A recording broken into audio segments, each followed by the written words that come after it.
folks, John here with Videography. Welcome back. If it's first time here, welcome. So, what's going on today? I'm out here in the workshop, coming at you with a pretty cool and a pretty special project. So if you want to check it out, stick around.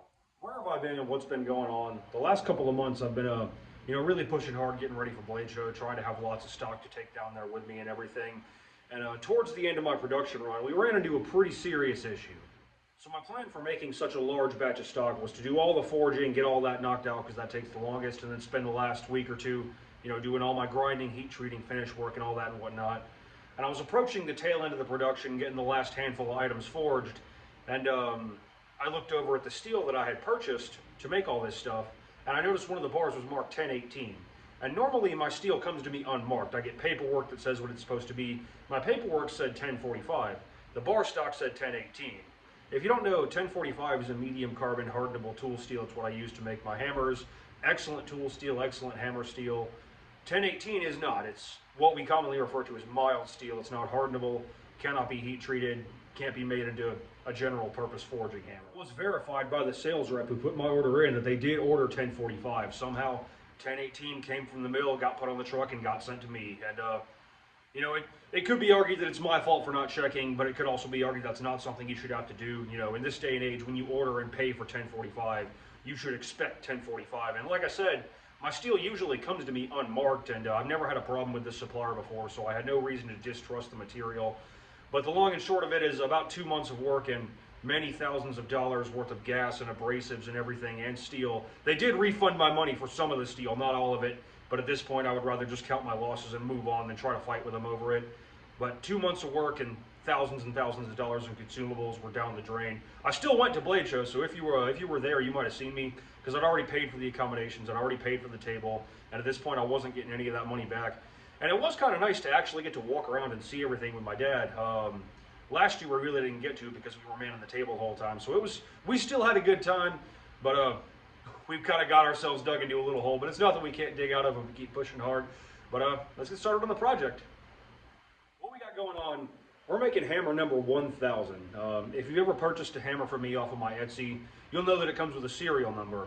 And after the few years I've been doing them consistently, we're hitting 1,000, so that's pretty stinking cool. And I got a pretty cool idea for it. What I got here in this high-speed little paint can, I don't know if you can see or not, but for a long time, I actually saved the plugs that I punched out of each hammer to make the eye and everything. So these little guys right here, so all these are 1045. I didn't save any of the Blade Show production run, so don't worry about that. And what I got here is a special kind of powdered steel. You see, it is 1080 with 2% pure nickel. This is commonly referred to as 15N20. It's the same bright steel we use in our Damascus and everything. Your 1084 will etch dark, your 15N20, the nickel resists the acid and stays bright. So the idea, the 1045 of these hammer eye plugs is going to etch dark, and the 15N20 is going to etch bright. We're going to pack some of this into a canister, and we're going to make hammer number 1000.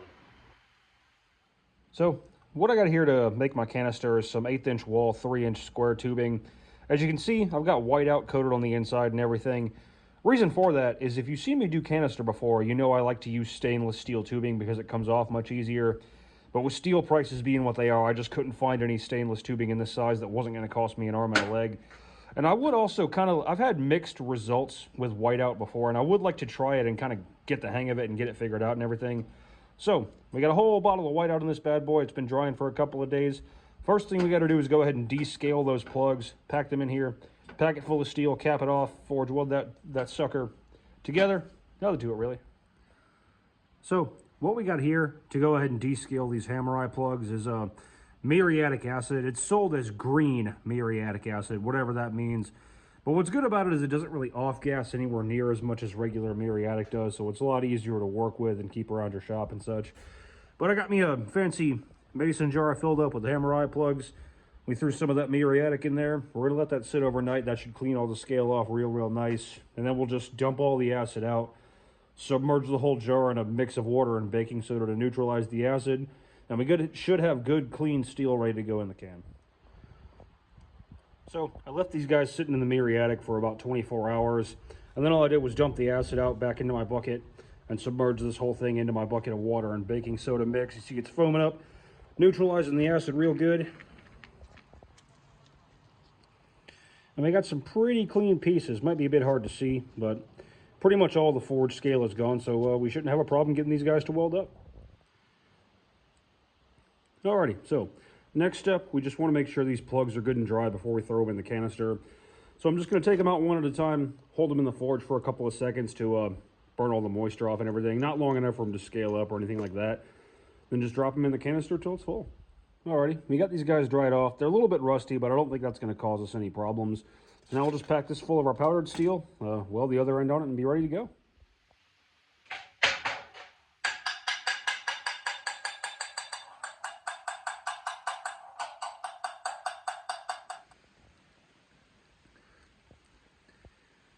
Alrighty, so we got our canister packed. It's looking pretty good. Next step is to throw this guy in the forge and bring it up to welding heat. And we're going to let it soak at welding heat for a good long time. I'm thinking 5 minutes per side, so it'll sit at welding heat for a total of 20 minutes before we try to actually fuse everything together.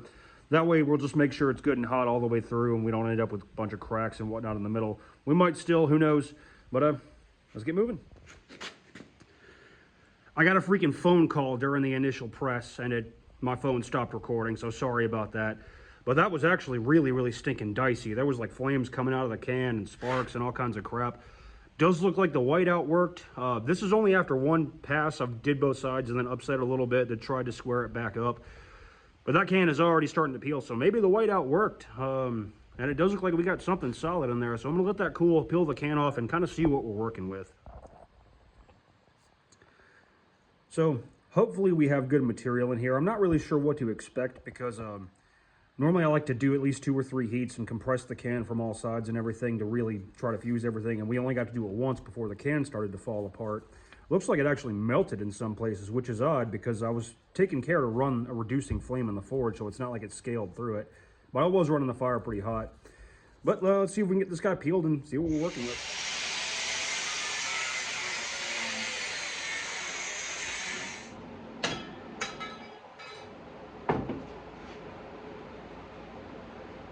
That wasn't the easiest canister to peel, but it's far from the worst I've peeled, so the whiteout kind of worked, I suppose. We got what looks to be some surface cracking, especially right here. So I'm going to try to grind that out. That's going to be plan A, and if that doesn't work, we'll move on to some remedial action, or in worst case scenario, we could just throw it out and start over. I got plenty more of those eye plugs.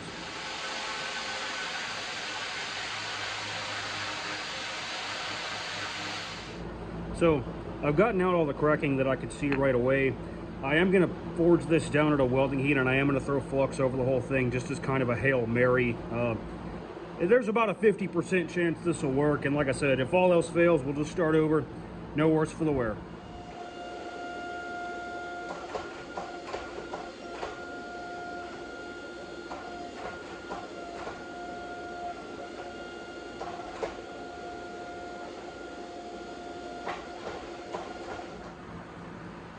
Alrighty, well, looks like we're starting over. Alrighty, here we go. John versus iPlug Damascus, round 2. What I'm going to do differently this time, the canister's been assembled the same. I used whiteout again because, you know, peeling the can did kind of work pretty well with it.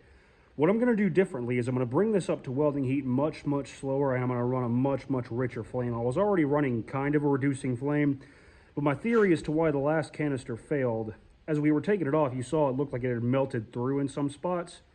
And I think we just tried to bring it up to welding heat too fast and the canister failed before the contents were heated all the way through, and that's why it didn't work. That's just a theory, so we're going to bring it up nice and slow, and we're just trying to barely push welding heat with a very rich flame. And let's give it a go. Also, some good news is I've learned that I can put my phone on airplane mode while recording, and that'll keep any unwanted phone calls from interrupting at a crucial time. So we'll actually get to see the initial press on this one. You know, it's not all bad.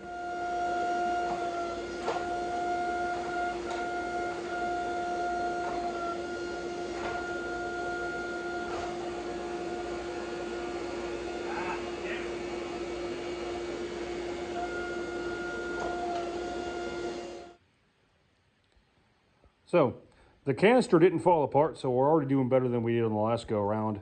I got the ends cut off, and it's looking pretty good from here. As always with canister, you never really do know until you try to forge it. So we're going to get this can peeled the rest of the way off and try to press this guy out and do a 2-inch square stock and go from there. So some of the canister peeled off, some of it I had to grind off, but I'm pretty sure we've gotten through it and we're down to good steel.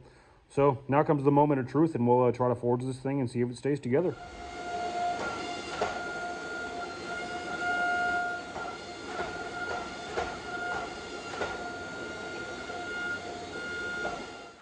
I don't know, boys. It's holding together pretty well, but there have been some cracks that have appeared that I've tried to kind of grind out as I go and everything. But we got a piece of steel. It's holding together much better than the last one, so that's something. And, you know, it's not falling apart like my last billet did, so that's a step in the right direction. Well, we got a piece of steel. I say we make a hammer.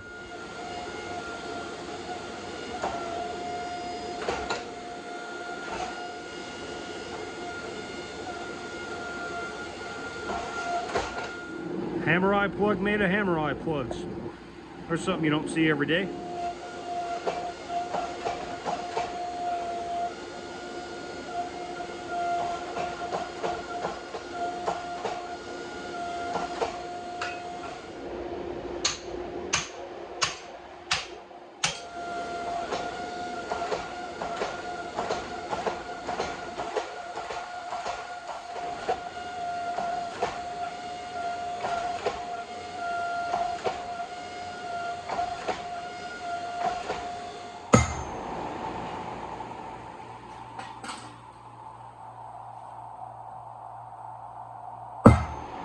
Alrighty, we got our markings in there.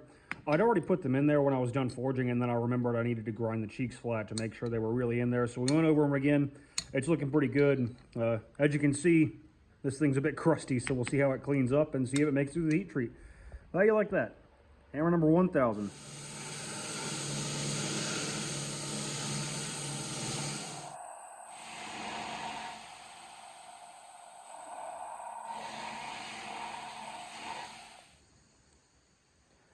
I don't know about all this, guys. There's some pretty serious inclusions in this thing, so we'll see if it makes it through the quench. If not, I have a backup plan.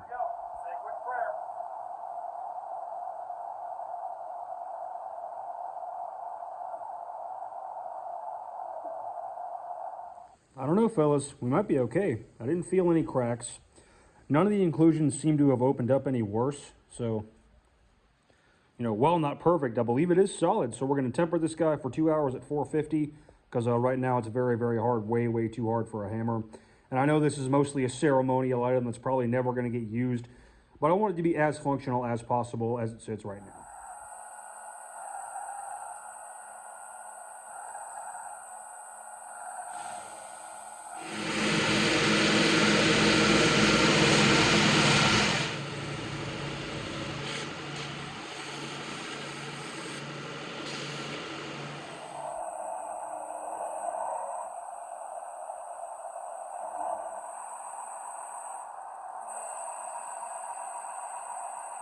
And she weighs in at almost exactly 2 pounds, so that's pretty cool. Well, we got it cleaned up, taken up the grits with Scotch-Brite belts and everything. We got a nice surface finish, so let's throw this guy in some acid and check it out. Alrighty, so we'll give that about 10 minutes and we'll check out our pattern. So here's what we got out of the acid bath. It doesn't look like much now, but we'll polish it up with some 800 grit, and that'll really bring out the pattern.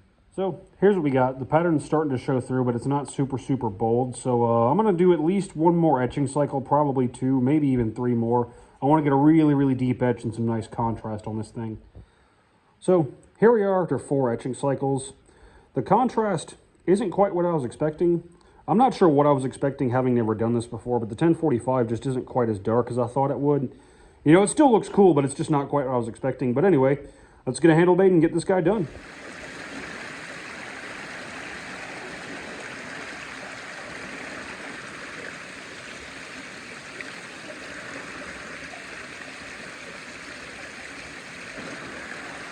So how you like that? Hammer number 1000. Ended up coming out as a real nice little 2-pound rounding hammer. I've got it hung up on one of my usual ash handles. I didn't show the process of making this because the video is getting kind of long. But it's ash, you know, charred, soaked in boiled linseed oil, same deal as I do on all the hammers I make. I showed it to you out by the creek where the lighting's not quite so harsh to give you a little bit better of a look at it. And you know, the more I look at it, the more I do kind of like it. You know, at first I was a little bit underwhelmed with the pattern. I'm not sure what I was expecting. I really shouldn't have been expecting anything, having not done this before.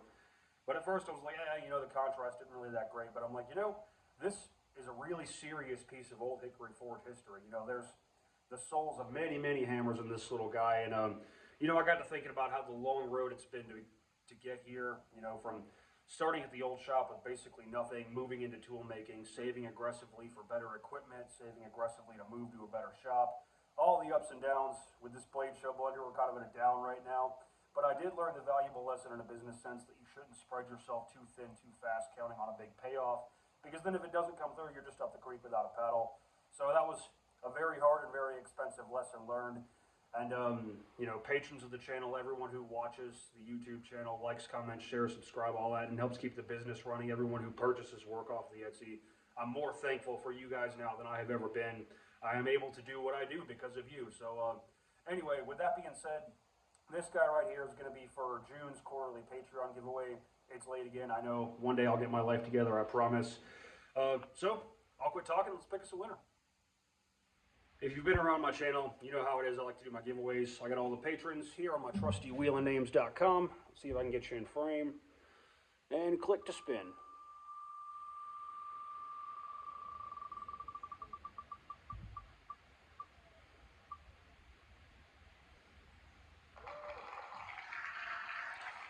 Stephen Thompson.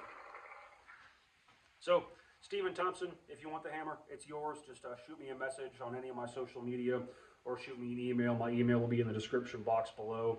Get in touch with me, get me your shipping info, and we'll get this guy sent out to you. And I really hope you like it. Like, you know, I'm kind of sad to see it go. This is a real serious piece of history right here. And before I go, I just wanted to say again, I really hope all you guys know how thankful I am for every single one of you, every single patron, every single Etsy sale, every single view, every single like, every single comment, every single follow. You know, again, I am able to do what I do because of you guys. And moving forward, I would hopefully like to devote a little bit more time and energy into the YouTube channel because it is kind of the foundation on which my business has been built and everything. And getting caught up in the rat race of life, I just often don't get a lot of time to film anymore, but it's something I need to force myself to prioritize going forward. And before I make another video, I'm definitely going to invest in at least a better microphone or something because I was doing some preliminary editing and the audio is kind of trash in a lot of parts of this video. The fan really screws with it. I don't know why, but the fan really screws with it. So if the audio is acting wonky, it's because I got the fan on. But it's also like 110 degrees in this shop, so I kind of need that. But anyway, like I said, thank you so much. Really, I mean that from the bottom of my heart. Thank you to every single one of you.